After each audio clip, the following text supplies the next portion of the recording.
Good morning बच्चों, कैसे हो आप। उम्मीद करती हूँ आप सभी अच्छे हैं, है ना। और आज दिन की शुरुआत भी अच्छे अच्छे कार्यों से हो रही होगी। तो चलिए आज हम भी अच्छे कार्यों से शुरुआत करते हैं। कल मैंने बताया था कि मैं नेक्स्ट क्लास में अनुवाद यानी कि वाक्य कैसे बनाते हैं, यानी बोलने के लिए हम बात कैसे करेंगे, बोलने के लिए वाक्य कैसे बनाएंगे, सेंटेंसेस कैसे बनाएंगे, आज हम उस पर बात करते हैं। तो चलो शुरू करते हैं आज की क्लास। अरुणा कालिया के साथ आप सबका स्वागत है अरुणा कालिया की क्लास में। आजकल हम कुछ दिनों से संस्कृत पढ़ रहे हैं, है ना। तो संस्कृत में मैं ज्यादा जोर इस बात पर दे रही हूँ कि इसे रटो मत, इसे समझकर इसको व्यवहार में लाओ। यानी जैसे हम इंग्लिश और हिंदी बोलते हैं ना, व्यवहार में लाते हैं शब्दों को, बिल्कुल इसी तरह से आप संस्कृत को भी व्यवहार में लाओ। जब हैबिट बन जाती है ना बोलने की, फिर हर चीज आसान लगने लग जाती है। तो जो संस्कृत से बच्चे भाग रहे हैं कि हमें संस्कृत नहीं पढ़नी, वो भी अब वापस आ जाएंगे, क्योंकि इतनी आसान तरीके से मैं आपको बता रही हूँ। तो अगर आप ध्यान से सुनोगे तो आपको भी आसान लगेगी संस्कृत। तो चलो शुरू करते हैं आज की क्लास। आज की क्लास में मैं सेंटेंसेस लेकर आई हूँ, यानी वाक्य लेकर आई हूँ। बहुत ही छोटे छोटे वाक्यों से जब हम शुरू करेंगे तो बड़े बड़े वाक्यों पर भी आ जाएंगे। पहला वाक्य मैंने लिया, बालक हंसता है ना। बालक हंसता है। उससे पहले मैं आपको बता दूं कि ये इन चीजों का ध्यान रखना। पुल्लिंग में सहा तौ ते, वह, वे दोनों, वे सब।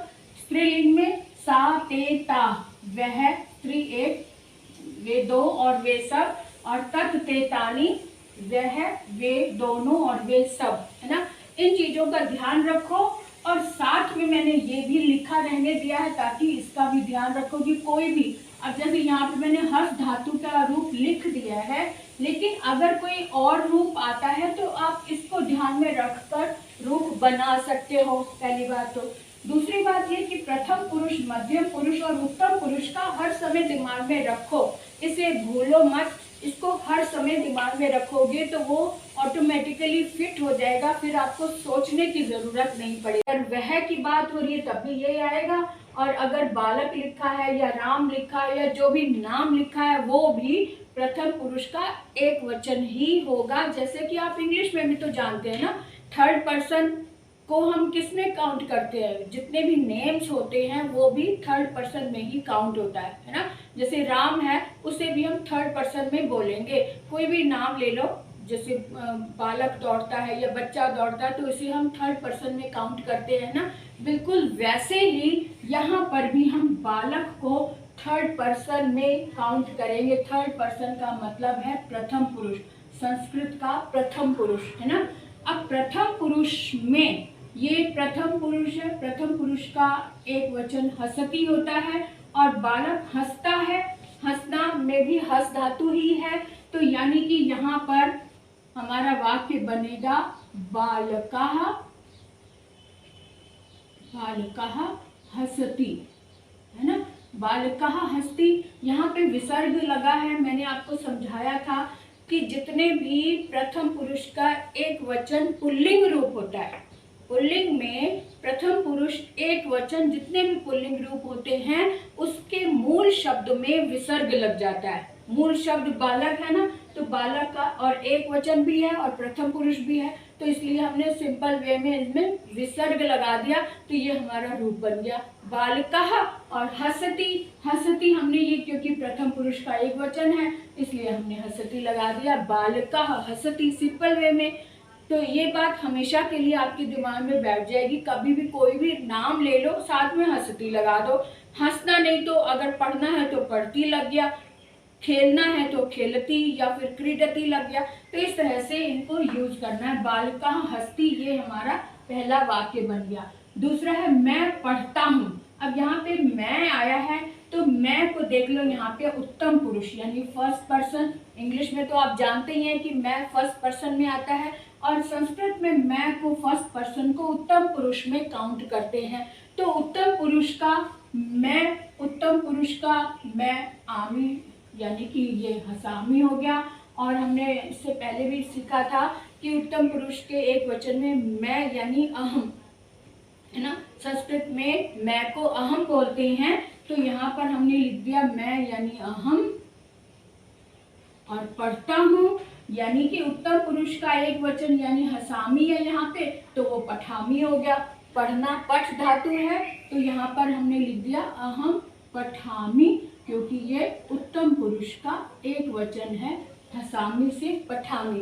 अहम पठामी, मैं पढ़ता हूँ, सिंपल वे में, है ना। तो मैं के साथ में पठामी या हसामी या फिर धावामी जो भी धातु है उसमें आमी और लगा दो, तो वो अहम के साथ में उत्तम पुरुष का एक वचन बन गया। ऐसे ही अगला वाक्य देख लेते हैं, तुम जाते हो। तुम यानी मध्यम पुरुष, है ना। मध्यम पुरुष यानी सेकंड पर्सन। सेकंड पर्सन को संस्कृत में भी मध्यम यानी सेकंड ही बोलते हैं, तो सेकंड पर्सन यानी मध्यम पुरुष हो गया। मध्यम पुरुष यानी कि ये सी था ये रूप जो धातु रूप होते हैं इसमें ये मध्यम पुरुष है। सी था एक वचन है तो सी लग जाएगा। तो यहाँ पे जाते हो लिखा है, जाना यानी गम धातु, है ना।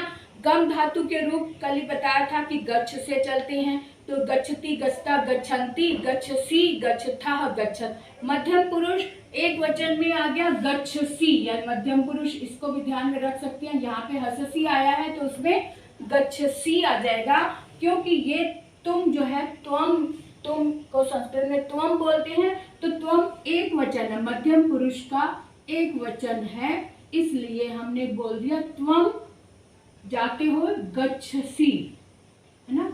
गच्छसी, सी जो फॉर्म है वो मध्यम पुरुष एक वचन में यूज होता है, जैसे यहाँ पे ऐसी गच्छसी हमने यहाँ पर भी लिख दिया। क्लियर है ना। तो तुम गच्छसी, त्वम गच्छसी, ये हमारा वाक्य पूरा हो गया। आगे देखो, वह पढ़ती है।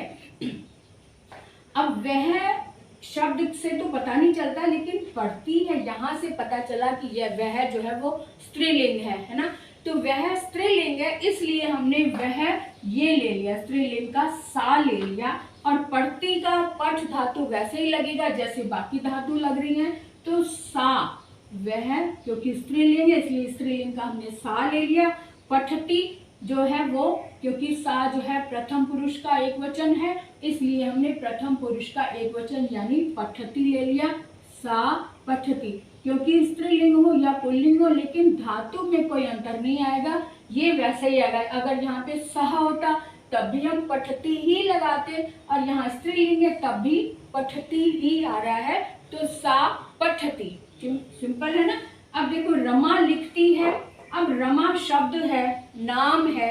अब नाम भी मैंने कहा था, जितने भी नाम होते हैं, चाहे वो प्रॉपर नाउन हो चाहे वो कॉमन नाउन हो, उनको हम थर्ड पर्सन में ही काउंट करते हैं। तो रमा नाम आ गया यहाँ पे। तो रमा, क्योंकि मैंने आपको बताया था कि स्त्रीलिंग में विसर्ग नहीं लगता, स्त्रीलिंग के प्रथम पुरुष एक वचन में विसर्ग नहीं लगता है, तो रमा सिंपल वे में जो मूल शब्द है वो लग गया बिना विसर्ग के। और लिखती है, लिखती को हमने उसी तरह से लेना है, ये इसी धातु के अनुसार, क्योंकि रमा प्रथम पुरुष एक वचन है, तो प्रथम पुरुष एक वचन से हसती जैसे आया ऐसे ही लिखती आ जाएगा, तो रमा लिखती, इस तरह से आ गया ये शब्द लिखती। ठीक है। अब देखो आगे, वे सभी दौड़ते हैं। अब यहाँ पे वे सभी से पता चल रहा है कि ये पुल्लिंग रूप है, यानी वे सभी, और साथ में पुल्लिंग भी शब्द क्लियर हो रहा है। वे सभी बहुवचन और साथ में पुल्लिंग, है ना। वे सभी सह तौ ते, ते यानी कि बहुवचन का रूप आ गया और पुल्लिंग भी है, तो हमने देख लिया कि वे सभी आ रहा है, इसलिए हमने लगा दिया ते। और दौड़ते हैं, दौड़ना यानी धाव होता है, धाव मतलब दौड़ना, और धाव धातु में प्रथम पुरुष बहुवचन का हम रूप ले लेंगे, क्योंकि वे सभी की बात हो रही है। वे सभी यानी कि पुल्लिंग बहुवचन, और प्रथम पुरुष का बहुवचन ये हो गया, यानी हसंती आ रहा है, और हसंती के अनुसार हमने दौड़ने में धाव लगा लिया, तो धावंती, अंती लगा देंगे पीछे, क्योंकि हमारा बहुवचन का रूप आ रहा है इसमें, तो इसलिए हमने लगा दिया ते धावंती। ठीक है। इस तरह से कुछ वाक्य हैं उनको आप रट लो। जब आप एक बार रट लोगे ना तो फिर जब दूसरा उसी के से मिलता जुलता आप दूसरा वाक्य बनाओगे तो जो रटे हुए वाक्य उनको ध्यान में रख लेना, उसमें ये आया था इसका मतलब इसमें भी ये आएगा। तो कुछ वाक्य जो सिंपल वाक्य जो वे में मैं बता रही हूँ, जो स्टार्टिंग में बता रही हूँ, उनको आप रट लो एक बार, फिर आपको दूसरे वाक्यों में इसी से मिलते जुलते वाक्यों को समझने में बहुत आसानी हो जाएगी। अब देखो ये मैंने वाक्य बनाए हैं, अब इनको ध्यान में रख कर आप और वाक्य बनाने की प्रैक्टिस करो और मुझे बताओ कि आपने और कितने वाक्य बनाए हैं। और आज की क्लास में मैं इतना ही कहूँगी, और सब्सक्राइब कर दो अगर आप पहली बार देख रहे हैं तो, और ऑल पर जरूर जाना और बेल आइकन पर जरूर